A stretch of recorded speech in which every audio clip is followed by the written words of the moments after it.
2024 has come to an end, and 2025 is off to, well, a cold start. So we're going to reminisce on warmer days and count down my top 10 favorite finds of 2024. These aren't necessarily the best finds or the finds that I think have the most value, but when I think back on 2024, these are the top 10 finds that come to mind in order. All right, coming in at number 10, we have this weird red-bellied snake. Oh, that's a really pretty red-bellied snake. Holy cow. What? That is a one-of-one red-bellied snake. Hold up a second. It is orange with a black stripe. Now, I know a lot of you are probably rolling your eyes right now, wondering why a red-bellied snake is in my top 10, but to be honest, this is probably one of the rarest individual snakes I have ever found. I know a lot of people out there who find a lot of red-bellied snakes, including myself, and I've never seen anything like this. It's like got a perfectly reversed pattern. So it's quite common to find a black red-bellied snake with a red stripe, but to find a red-bellied snake with a black stripe, that's just weird. I've never even seen a photo of a red-bellied snake that looks like this, and I've asked around, I've asked in Facebook groups, I've been searching everywhere I can to find a photo of a similar red-bellied snake, anything even similar to this, and I have not been able to. So this truly could be a one-of-one genetic mutation, the likes of which I'll never see another, or it could be something that's kind of common in this particular population for whatever reason. Even though it's a common species, it's a pretty freak individual, and something that definitely left me scratching my head even to this day. All right, next up, number 9, big turtle. This 94-pound alligator snapping turtle was captured this summer while conducting a permitted trapping survey for this species with Greg and Gabe. This is easily the biggest turtle I have ever gotten my hands on, and it's the biggest turtle that we've actually found in this part of the state for this study so far. So it's not only kind of scientifically significant, but it's also just really cool to see an animal this size. Now, I will say that Gabe and Greg definitely did all the work for this one, and I was just lucky enough to tag along that day. But I definitely think this guy stands out as one of the coolest things we've seen this year. Even though we've seen a lot of big alligator snapping turtles on the channel, this one being the biggest, and also kind of the context of where it's from makes it really cool as well. Big turtle, very impressive animal. Definitely one of the coolest things we saw this year in my opinion. All right, number 8. This one's kind of cheating because I'm more referring to the entire experience of the day rather than just one individual snake, but the Bathtub King. This stands out as one of the best days of the year for me, one of the best trips of the year for me. Great time with my dad, great weekend overall, but then this particular day, we just got into it. We flipped this giant king snake. Here. Oh! What? Beast. Then we flipped a giant hognose. Oh my goodness, dude. Come here, bro. Oh my God. Get that. Just get a picture of that. Holy cow, listen to it go. Don't dial me. That is so cool. Multiple timber rattlesnakes, and I think we saw several other common snakes as well, but it was just a very snaky day, good snakes, and the king snake and the hognose both were among the biggest individuals of their species I have ever seen. Wholesome spring day, just an absolutely great memory from 2024, and one of those days where everything just somehow seemed to go perfectly right. Those days are few and far between, and we're always thankful for them. So this one's another one that's mostly the entire experience, but it is kind of highlighted by the smooth soft shell. We were looking at my lifer Brazos water snake, which is a really cool endemic Neurodia that has a very small range. In fact, one of the smallest ranges of any snake in the U.S. While I'm sitting there looking at this Neurodia, Caitlin says there's a soft shell behind me, and I turn around and there's, sure enough, a smooth soft shell just darts away into the shallows. So it escaped the first time, and luckily it showed up again and we were able to catch it. Very, very obscure turtle. I don't want to call them rare because they are quite common, but they're a very difficult turtle to get in hand.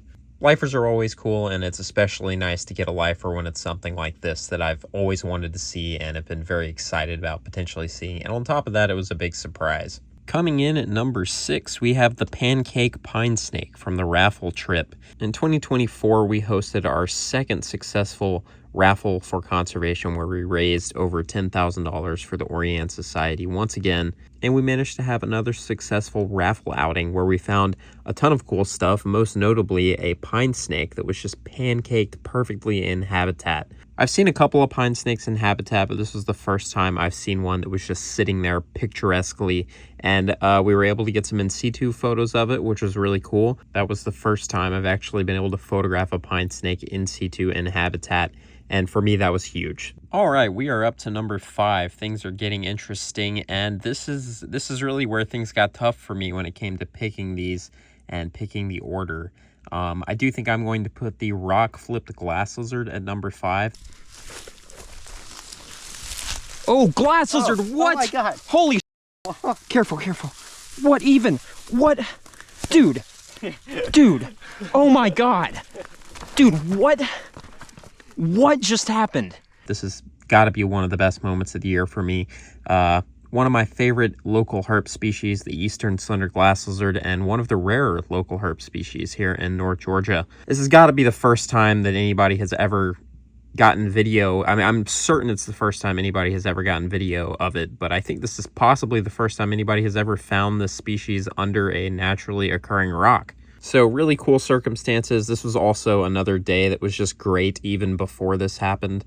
And this awesome lizard was just the icing on the cake. I do think this was the only live eastern slender glass lizard we got in hand this year. But finding one under a rock in North Georgia definitely makes up for it. Super cool. All right, number 4. I'm not going to talk about this one too much because it just happened and I just covered it in a full episode. But this one's going to go to the diamondback debacle that we experienced with the dead rabbit. Back in December, I was out looking for diamondback rattlesnakes, and I found a dead rabbit outside of a burrow that had an eastern diamondback inside the burrow.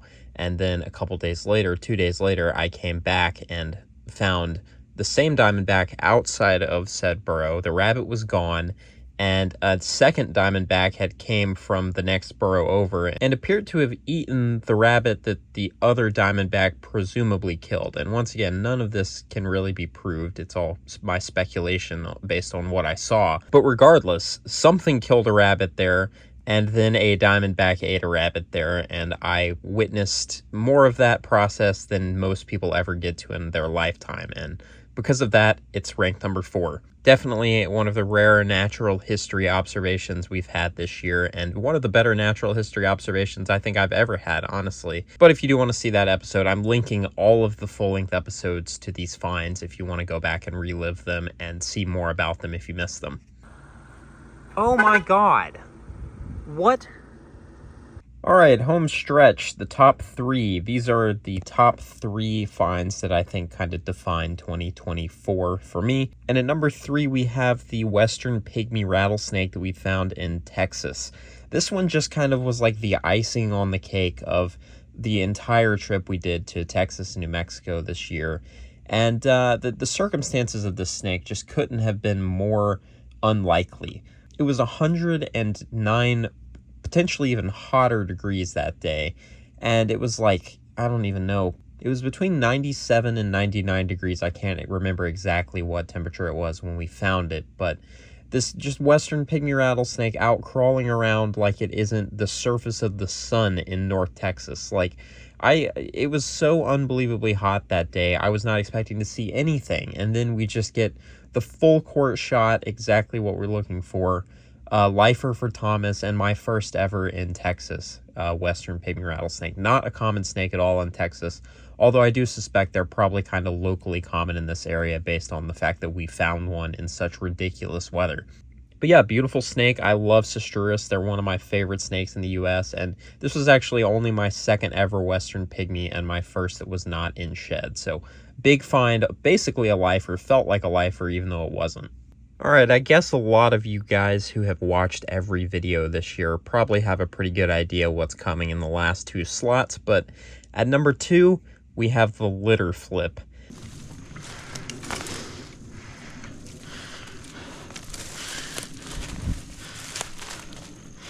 Come on, baby. Oh my God.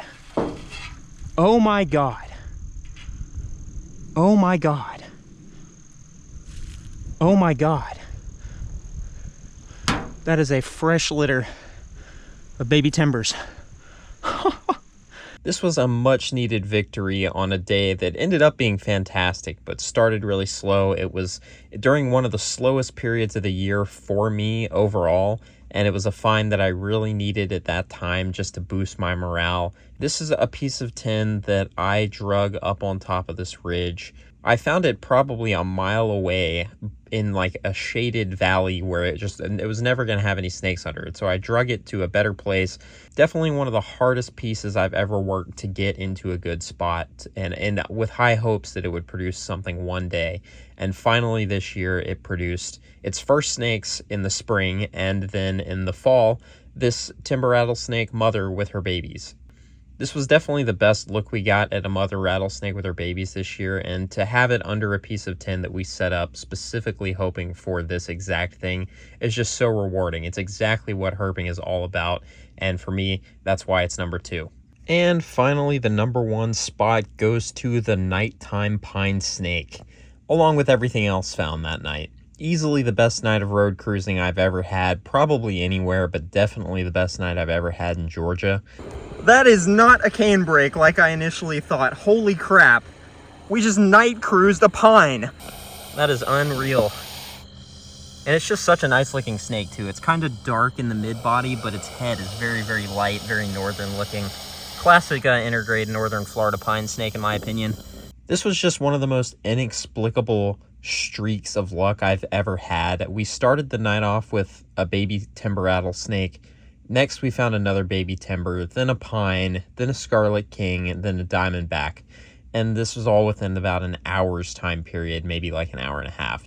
Road cruising can be an absolutely brutal way to look for snakes, and more often than not, when I go out to try to make a video about road cruising, I come home empty-handed because it's just difficult. Sometimes it's somewhere in between, but most of the time you're looking at either a pretty good night or nothing at all. Whenever you have a night like this where you just absolutely clean up, it's so satisfying. And it often leaves more questions than it answers. Once again, this is one of those situations where I had a pretty good idea that I had a decent chance at seeing snakes that night, but I just never would have guessed that it was going to be as good as it was. So once again, this is more of an entire outing than a single find, but definitely the crown jewel is finding an adult pine snake crossing the road after dark.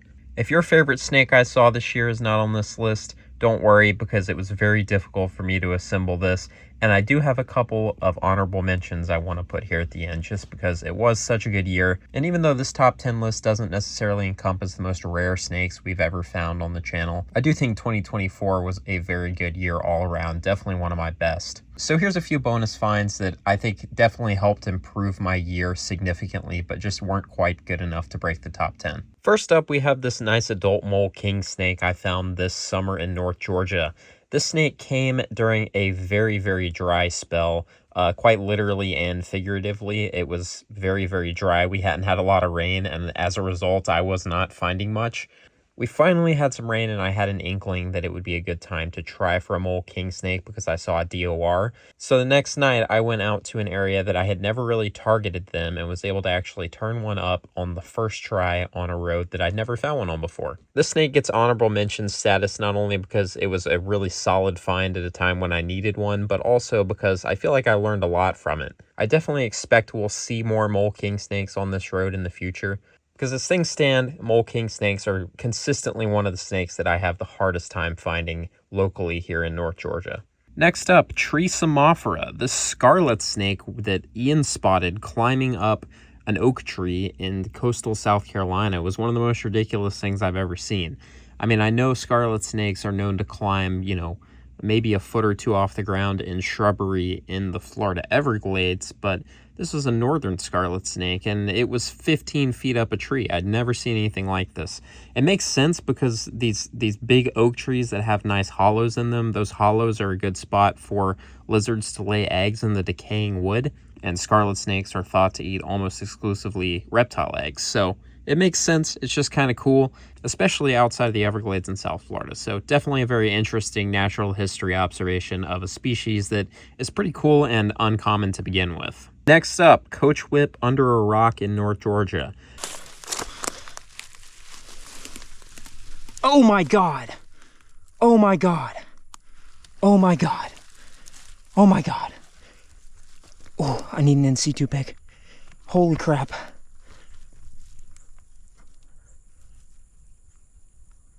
Oh my God. Oh, come here. Oh, holy crap. That is a Piedmont coach whip. First one I've seen in 2 years. I'm gonna fix his rock. Oh my God, it's not in shed either. If this had been the first time I'd seen this would definitely have made the top 10, but since it's the second time I've seen a coach whip under this exact same rock, it's a little bit less cool, or maybe it's even cooler. I'm not really sure, but a very, very, very rare snake in this region, and just a beautiful individual and a really cool way to find one in North Georgia. And finally, this one doesn't even have a herp in it, but I figured it's worth mentioning because it was just such a cool thing to witness. On May 10th of 2024, I witnessed the periodical cicada emergence and the aurora borealis in the same place in the same day, and it was in Georgia. It's stuff like this that makes herping and just being interested in the outdoors so fascinating and rewarding year after year after year. I mean, these are two experiences I've never had, and I had both of them within, an hour's drive of my home where I've lived most of my life. So thank you guys so much for coming along again in 2024. Hopefully everybody had a safe and happy holiday, and I am so excited to get the ball rolling in 2025. But I still don't have a car, so that's a story I'll probably tell once it's resolved, which will hopefully be very soon. I'm ready to get going and get our first herping vlog of the year filmed. But it is very, very cold outside right now. We're forecasted to have potentially several inches of snow in North Georgia on Friday, the day this video is probably going out. But the first herping vlog of the year is coming soon. Hopefully you guys are excited. I'm very excited.